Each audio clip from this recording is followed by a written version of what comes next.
Our topic this week is to look at change in the United States during the decade of the 1970s. Quite simply, we can think of the 1970s as a conservative reaction against the liberalism of the 1960s. The 1960s, the culture of change, the decade of protests, of uprising, the debacle of the Vietnam War, all of that will lead to an ascendant conservatism in reaction in the 1970s. We call this reaction the New Right, a conservative backlash against the liberal 1960s. The New Right celebrated the free market and opposed government regulations of businesses. This was its attempt to strike at the New Deal consensus, the New Deal order, and to break businesses free from government regulation. The New Right lamented the decline of traditional social values, social roles, gender norms, etc. New Right conservatives resented and resisted what they saw as government meddling. For example, they fought against high taxes, environmental regulations, highway speed limits, seatbelt laws, national park policies, affirmative action, school desegregation, and especially school busing. Also, we see the anti-tax revolt, the revolt against taxes, with summation of the Proposition 13 being passed in 1978 in California.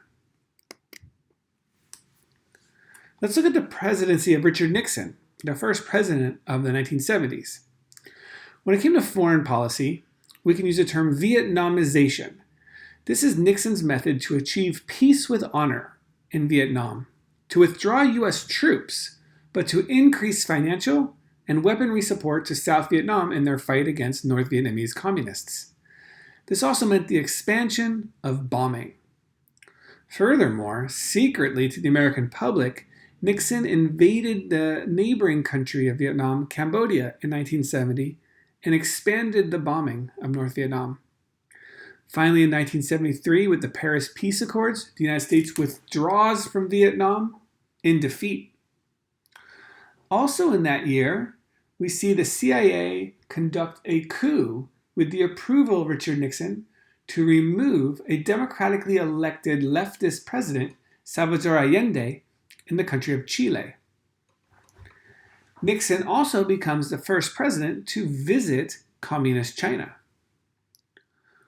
On the domestic side, we see something called the New Federalism, where state and local governments would have more control over federal funding.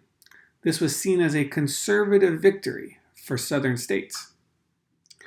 Furthermore, we associate Nixon with the Southern strategy.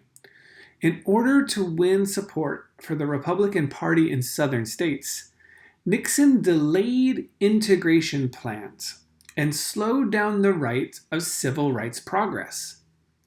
This earned him the votes of Southern white racist Democrats, who then left the Democrat Party and joined the Republican Party. The scandal that brought down Richard Nixon is known as Watergate, a major scandal that led to his resignation in 1974. And while we can call Richard Nixon a very conservative president, he did extend certain liberal ideas and continued the New Deal, Great Society, big government regulatory consensus with things like the Environmental Protection Agency, the OSHA, Occupational Safety and Health Administration, the Clean Air Act, etc. When we look at the 1970s, we must understand the economic malaise. The post-World War II economic boom of the 40s and 50s and 60s finally busted. There was the Vietnam hangover, high unemployment, high inflation and stagnant wages we call stagflation. There was an oil shortage due to the OPEC embargo. Foreign companies also began to compete with American companies, most notably the automobile companies. And American corporations closed factories in the United States where unionized workers were making middle-class wages. And then these factories are opened in other nations, like Mexico and China, where labor was cheaper. We call this deindustrialization. Now, aside from the conservative backlash and the poor economy, there's also a lot of impressive social change happening in the 1970s. We can see this with the victories of the environmental movement. In 1970, we see the first ever Earth Day. Richard Nixon passes the Clean Air Act, creates the Environmental Protection Agency. 2 years later is the Clean Water Act, followed by the Endangered Species Act.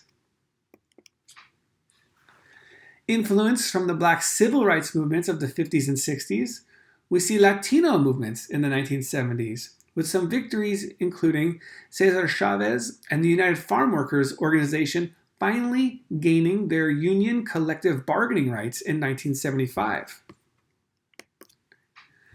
Influenced by the Black Power movement and the Black Panthers, there was a Chicano moratorium in Los Angeles, as well as the creation of the Brown Berets. In founder David Sanchez's words, "We were a group of young Chicano revolutionaries from the barrios of the Southwest, fighting for the self-determination of our people.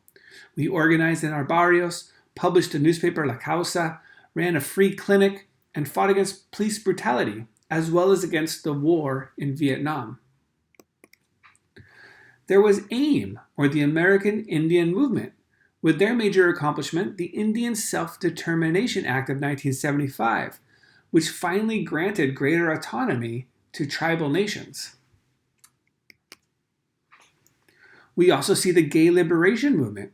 By the 1970s, homosexuality was finally no longer classified as a mental illness, and federal civil service dropped their employment ban on homosexual workers.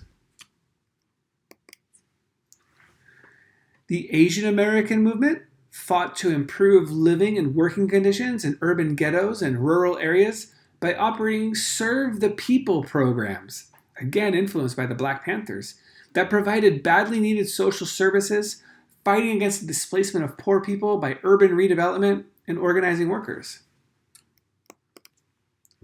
And finally, the women's movement. We call this an era of second wave feminism. In 1966, the feminist author Betty Friedan founded NOW, the National Organization for Women.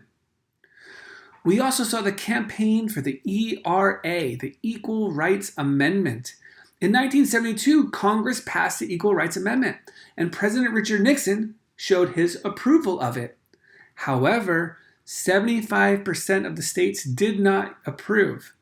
And up to this day still, the Equal Rights Amendment, guaranteeing freedom from gender discrimination, is not specifically mentioned at all. It has not passed. It's not part of our Constitution. And accomplishments. Second wave feminists achieved a change in hiring practices.